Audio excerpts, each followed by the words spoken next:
तो भाई अभी कुछ दिन पहले नाइट्रो वी रिव्यू किया था हमने 4050 वाला। अब एसर ने इसके कई सारे वेरिएंट लॉन्च करे, जिसमें से एक अपना 3050 6GB वाला, तो वो भाई काफी डिमांड में था। अब रिव्यू तो लाना है, तुम्हें पता ही है यार, तुम बोलो हम ना लाया था मुश्किल होता है वो। तो मैं बहुत एक्साइटेड हूँ ये देखने के लिए कि इसमें और अपने 4050 में कितना डिफरेंस आता है परफॉर्मेंस के अंदर, क्योंकि प्राइस में इनमें सिर्फ 7 to 8,000 का ही फर्क है। करे फिर दर्शन कुछ ऐसा इसका बॉक्स बिल्कुल सेम टू सेम, क्या ही खोले, देख ही चुके हो।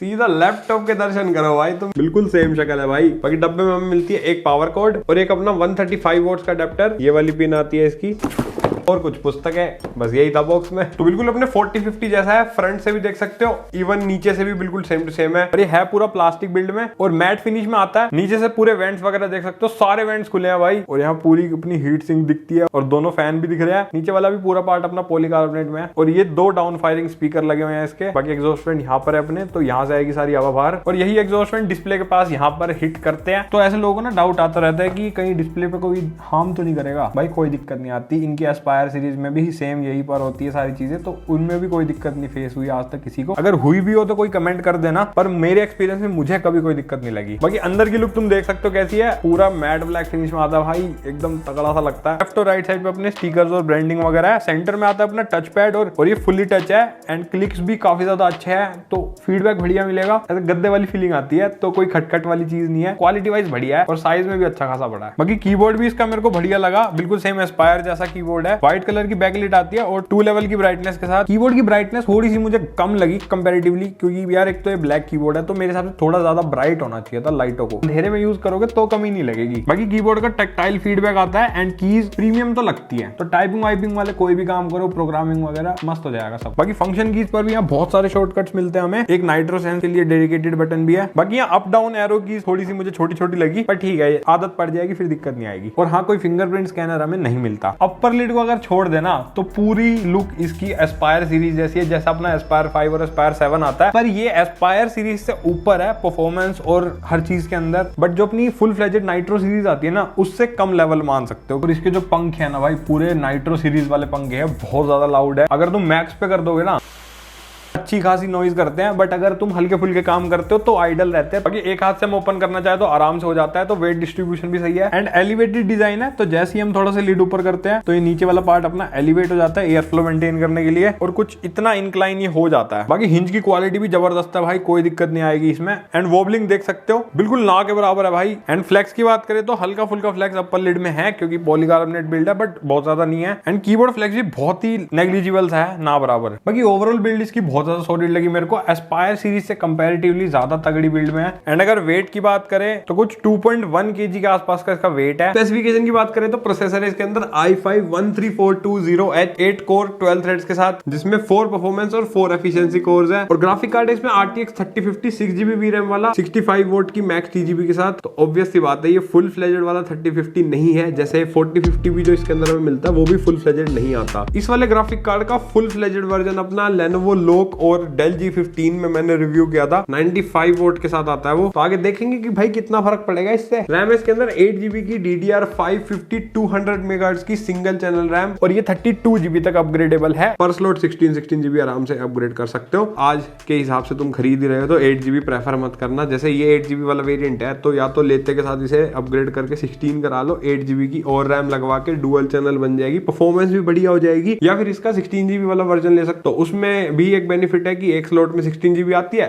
दूसरे में भी 16 लगा के 32GB कर दो। अदरवाइज भाई ये 13 जनरेशन i5 परफॉर्मेंस नहीं देगा पूरी। 512GB की Gen 4 SSD, read and right speed देख सकते हो, और SSD भी अपग्रेडेबल है, 2 स्लॉट है इसके अंदर। पर स्लॉट कितनी हो जाएगी मैक्सिमम वो कहीं मेंशन नहीं था, पर मिनिमम मेरे हिसाब से 1TB तो हो ही जानी चाहिए। बाकी 2TB भी हो सकती है, पर स्लॉट अपग्रेड कुछ कह नहीं सकते। और कनेक्टिविटी के लिए Wi-Fi 6 और Bluetooth 5.1। देख के अगर मन कर रहा है ना लेने का तुम्हारा, तो एक बढ़िया जगह बताता हूँ। अगर तुम दिल्ली, नोएडा या गाजियाबाद से हो तो तुम जा सकते हो फ्यूचर IT जोन। वहां पर तुम्हें गेमिंग, नॉन गेमिंग, प्रोफेशनल या फिर कैसा भी लैपटॉप खरीदना हो तो सब मिल जाएगा। और ऑलमोस्ट हर ब्रांड का लैपटॉप वहां पर अवेलेबल है। किसी भी मोड से तुम पेमेंट कर सकते हो और फाइनेंस की फैसिलिटी भी अवेलेबल है। तो डिस्क्रिप्शन में सारी डिटेल्स दे दूंगा, चेक करना चाहो तो कर सकते हो। और भाई का रेफरेंस दोगे थोड़ा बहुत फायदा भी हो जाएगा। पोर्ट्स की बात करें तो लेफ्ट साइड पे हमारे पास पावर इनपुट का पोर्ट, एक RJ45 लैन पोर्ट, एक HDMI 2.1 का पोर्ट, 2 USB Type-A 3.2 Gen 1 वाले पोर्ट, एक अपना USB-C Thunderbolt 4 के सपोर्ट के साथ। तो display output, power delivery and data transfer सब चीजें सपोर्टेड है। और थंडरबोल्ट 4 है तो 40 Gbps तक की ट्रांसफरिंग स्पीड मिल जाएंगी। राइट साइड पे केंजिंगटन लोग है और एक एग्जॉस्ट भी दे रखा है राइट में भाई, एक USB टाइप ए 3.2 Gen 1 वाला पोर्ट और एक हेडफोन माइक जैक कॉम्बो। बाकी डिस्प्ले आउटपुट सपोर्टेड है, टाइप C से लोगे तो इंटीग्रेटेड GPU से होता है एंड 4K 60 तक सपोर्ट कर लेता है, और HDMI से लेते हैं तो डेडिकेटेड GPU से आएगा। बाकी डिस्प्ले के अंदर 15.6 इंचेस की फुल HD 1080p वाला IPS anti glare panel, refresh rate है इसका 144 हर्ट्ज का एंड 250 निट्स की ब्राइटनेस है, 45% NTSC का कलर गैमेट है, 62.5% sRGB के इक्वल है। तो वही नॉर्मल सी डिस्प्ले है जैसी हर गेमिंग लैपटॉप में मिलेगी तुम्हें। बजट वाले अच्छी डिस्प्ले चाहिए तो भाई 90,000 1 लाख तक जाना पड़ता है, तो इसमें कलर एक्यूरेसी वाले काम नहीं कर पाओगे। बाकी नॉर्मल कंटेंट कंजम्पशन करना हो या कोई भी काम करने हो तुम्हें उसके हिसाब से क्वालिटी बहुत ही सही लगने वाली है, वो सब बढ़िया हो जाएगा तुम्हारा, कोई दिक्कत नहीं है। एंड नाइट्रो की डिस्प्ले अच्छी ही होती है, कोई दिक्कत नहीं लगती इसमें। बाकी अगर 100% ही चाहिए तो एक फ्यूचर में मॉनिटर लेके काम चला लेना। वेबकैम है इसमें 720p वाला,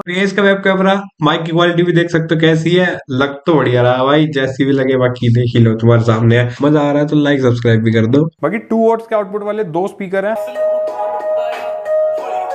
तो अकेले में अगर कोई काम वाम कर रहे हो, ज्यादा शोर नहीं है तो बढ़िया लगेंगे। बाकी अगर ऑलरेडी शोर है ना रूम में तो थोड़े कम लाउड लग सकते हैं, एवरेज से ऊपर मान सकते हो। एंड कोई डिस्टोर्शन मुझे फील नहीं हुआ। बाकी DTS:X का सॉफ्टवेयर का भी सपोर्ट है इसमें, तो उसके अंदर जाकर के अपने हिसाब से कस्टमाइजेशन वगैरह कर सकते हो। गेमिंग के लिए भी इसमें काफी सारे मोड्स वगैरह दे रखे हैं। बाकी इक्वलाइजर भी है अपने हिसाब से एडजस्ट करने के लिए, और 57 वॉट आवर्स की बैटरी दे रखी है इसमें। मैंने इसे जितना भी टेस्ट किया 50-60% ब्राइटनेस पे कीबोर्ड बैकलाइट बंद करके बैटरी सेवर ऑन करके और हल्के फुल्के काम करोगे तो 2 से 3 घंटे का बैकअप दिया इसने। 2-2.5 घंटे से ज्यादा एक्सपेक्ट ना ही करो तो ही अच्छा है, मैक्सिमम 2.5 घंटे का मिल जाएगा, हिसाब से ठीक लगा मुझे। ताकतें देखे इसकी तो मैंने कुछ बेंचमार्क टेस्ट रन करे। सिनेबेंच R23 का स्कोर तुम देख सकते हो, Geekbench 6 के अंदर ये स्कोर आया था, PCMark 10 के अंदर ये स्कोर मिला था हमें, और 3DMark TimeSpy के अंदर ये स्कोर आते हैं। तो ये साइड बाय साइड देख सकते हो कि अपने 4051 नाइट्रो में और 3050 6GB में कितना डिफरेंस है। अगर प्रैक्टिकली बताऊं तो स्टूडेंट पर्पस के हिसाब से कोई भी ज्यादा फर्क तुम्हें नहीं मिलेगा, दोनों में से कोई भी लैपटॉप चूज कर सकते हो, क्योंकि CPU दोनों का बिल्कुल सेम है। प्रेजेंटेशन बनानी हो, कंटेंट कंजम्पशन करना हो, ब्राउजिंग करनी हो या स्टूडेंट रिलेटेड कोई भी काम करना हो, सब चीजें तगड़ी हो जाएंगी तुम्हारी, कोई दिक्कत नहीं आएगी। एंड ये प्रोसेसर भाई बहुत पावरफुल है, उसके हिसाब से कोडिंग प्रोग्रामिंग सब भाई सब बढ़िया हो जाएगा। बाकी अगर प्रोडक्टिविटी करते हो तो फोटो एडिटिंग में तुम फोटोशॉप किसी भी लेवल तक की एडिटिंग कर पाओगे, कोई दिक्कत नहीं आएगी। बट अगर वीडियो एडिटिंग करते हो तो 4K 60 तक ही आराम से हैंडल कर लेगा। बाकी अगर और ज्यादा हायर प्रोडक्टिविटी में जाना है, जैसे ग्राफिक ओरिएंटेड काम अगर तुम्हें करने हैं, तो वहां मैं ये कहूंगा कि देखो 6GB रैम का तुम्हें फायदा मिलेगा, कोई दिक्कत नहीं आएगी। कॉलेज लेवल तक अगर तुम्हें कोई भी काम करना है ना ग्राफिक रिलेटेड, चाहे वो ऑटोकैड चलाना हो, 3D मॉडलिंग, आर्किटेक्चर वाले काम करने हो, वो सब तुम्हारे तगड़े हो जाएंगे। और मुझे लगता है काफी हद तक ये बनाया भी स्टूडेंट पर्पस के हिसाब से ही गया है, क्योंकि अगर तुम बहुत ही ज्यादा हाई लेवल के फुल फ्लेजेड वाले ग्राफिक ओरिएंटेड काम करना चाहते हो तो मैं फिर ये रेकमेंड इतना ज्यादा नहीं करूंगा। फिर मैं तुम्हें कहूंगा कि भाई फुल फ्लेजेड वाले 4050 के लिए जाओ, 6GB रैम वाला जो 140 TGB वाला आता है, नाइट्रो 5 में मिलता है हमें जो, तो अपने काम के हिसाब से देख लेना किस लेवल का काम तुम्हें करना है। आफ्टर इफेक्ट्स भी इसमें बढ़िया चल जाएगा, बट अगेन बहुत ज्यादा हाई लेवल की तुम्हें एनिमेशन वगैरह करने हैं तब थोड़ी दिक्कत आ सकती है, तो फिर थोड़े हायर ग्राफिक कार्ड्स के लिए प्रेफर करना। अगर गेमिंग के लिए लेना चाहते हो तो मैंने उसके लिए गेम टेस्ट कराया, बहुत ही सही तरीके से तुम्हें आइडिया लग जाएगा सारी चीजों का,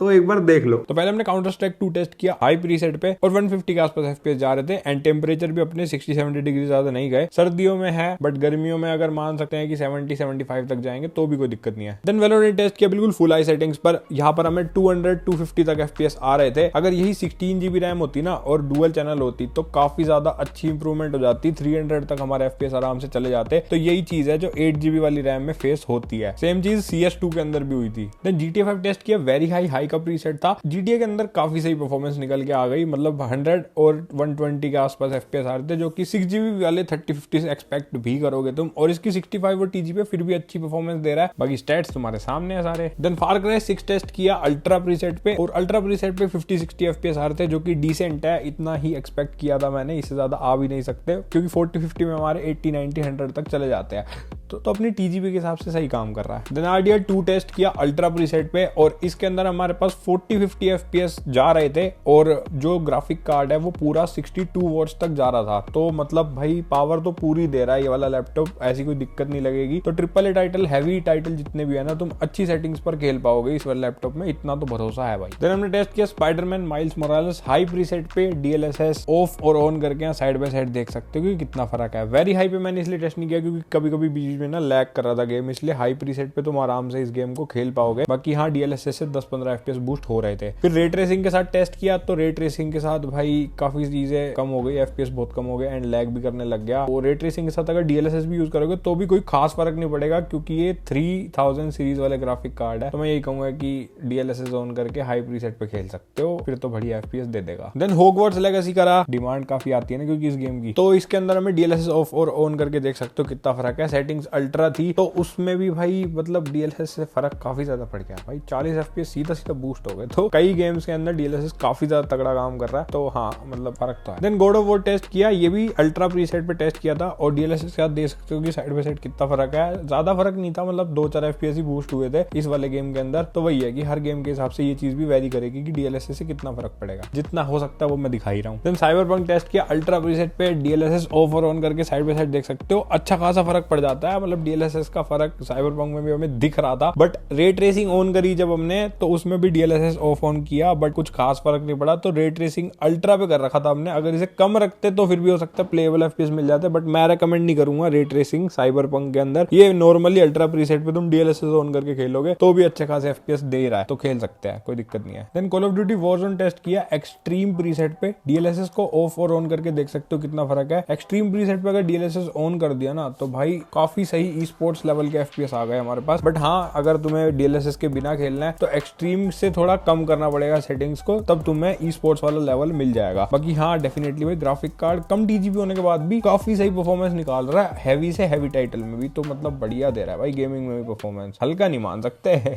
तो यार देखो फाइनल बातचीत करें, जो इसका 4050 वाला वेरिएंट है उसके कंपेयर में 7-8 हजार रुपए का फर्क है। अगर तुम पैसे बचाना चाहते हो, बजट टाइट है और ग्राफिक इंटेंसिव काम ज्यादा तुम्हें नहीं करने, और गेमिंग के अंदर तुम्हें फ्रेम जनरेशन और DLSS 3 जो लेटेस्ट 2 चीजें हैं इनका अगर ऐसा कोई ज्यादा जरूरी नहीं है, फायदा चाहिए तुम्हें, तो फिर तुम इस वाले वेरिएंट की तरफ जा सकते हो, थोड़े बहुत पैसे तुम्हारे बच जाएंगे। बाकी मुझे ये दोनों वेरिएंट बढ़िया लगे नाइट्रो V के, क्योंकि अगर आज की डेट में तुम्हें 13 जनरेशन के साथ i5 चाहिए ना 80,000 के नीचे, तो या तो ये लैपटॉप एग्जिस्ट करता है या दूसरा अपना अभी HP विक्टस का आया, उसके बहुत सारे कमेंट आए मेरे पास, तो वो वाला अभी रिव्यू किया नहीं है मैंने, बहुत जल्द उसका रिव्यू लाऊंगा, फिर मैं कंपेयर कर दूंगा उसकी वीडियो के अंदर कि ये बेटर है या वो, क्योंकि अभी तक यूज नहीं किया तो बता नहीं सकता। उस पे CPU GPU इससे बेटर दिया हुआ है और प्राइस ऑलमोस्ट बराबर है। या फिर 4050 वाले वेरिएंट की तरफ भी जा सकते हो और उसकी वीडियो भी चेक कर लेना, क्योंकि उसके अंदर मैंने और भी काफी सारे लैपटॉप्स के साथ उसे कंपेयर किया था, तो काफी सारी चीजें तुम्हें क्लियर हो जाएंगी। बाकी मुझे इसमें कोई दिक्कत नहीं लगी, मैं डेफिनेटली मतलब कह सकता हूँ कि लेना चाहो तो ले सकते हो, बट अपना यूज देख लेना और डिसीजन तुम्हारा होगा। खरीदना चाहो तो डिस्क्रिप्शन में लिंक दे दूंगा और इन वीडियोस को भी चेक कर सकते हो। मजा आ गया तो लाइक मार देना, सब्सक्राइब भी कर देना भाई। हम मिलेंगे ऐसी किसी मस्त वीडियो के साथ, तब तक के लिए बाय।